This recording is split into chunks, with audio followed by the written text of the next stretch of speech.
and welcome to GP Notebook TV. My name is Anish Kotecha and I'm a GP in South Wales.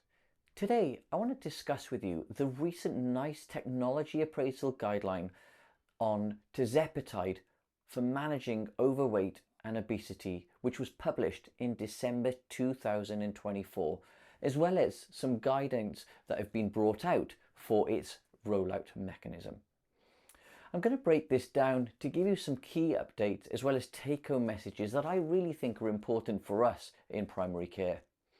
Now, as we know, obesity represents one of the greatest public health challenges, affecting around 64% of adults in England. It puts a considerable burden on the NHS, with obesity-related conditions costing approximately £11.4 billion annually. It's the second most common cause of preventable death after smoking. Now, NICE has recommended Tirzepatide as an option for managing overweight and obesity, alongside the usual reduced calorie diet and increased physical activity. Now let's look at the specific criteria. Patients must have an initial BMI of at least 35 kilograms per meter squared and at least one weight-related comorbidity. And the license for Tirzepatide lists examples such as hypertension, dyslipidemia, obstructive sleep apnea, cardiovascular disease, pre-diabetes, or type 2 diabetes. Now, importantly, for people from South Asian, Chinese, other Asian, Middle Eastern, Black African, or African Caribbean ethnic backgrounds, we should use a lower BMI threshold, usually reduced by 2.5 kilograms per meter squared. Now, this is where it gets interesting for us in primary care. The rollout is being carefully managed to ensure healthcare services can continue to meet all patient needs effectively. And here's really what we need to know. The initial phase will see around 220,000 people offered Tirzepatide over the next 3 years, and is estimated to cost the NHS in England around £317.2 million per year by the third year of implementation.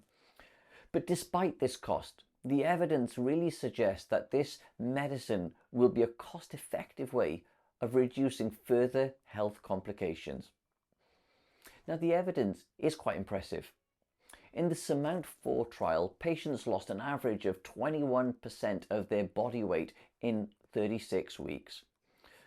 The drug has shown superior effectiveness compared to both diet and exercise support alone, as well as semaglutide with diet and exercise support.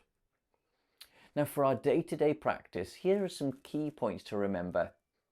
Tirzepatide is administered as a weekly self-injection via quick pens. Each pen contains 4 doses, which is 4 weeks supply. The highest dose is 15 milligrams, and that costs £122 per pen.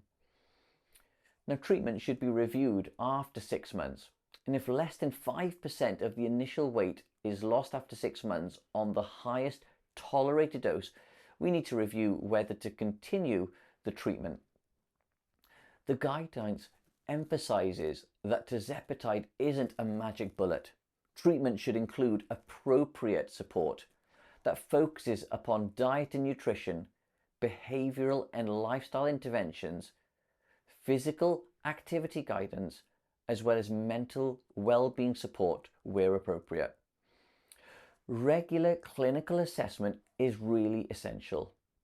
Now, NICE will review the rollout within 3 years to evaluate the most effective forms of care, and that will inform future implementation.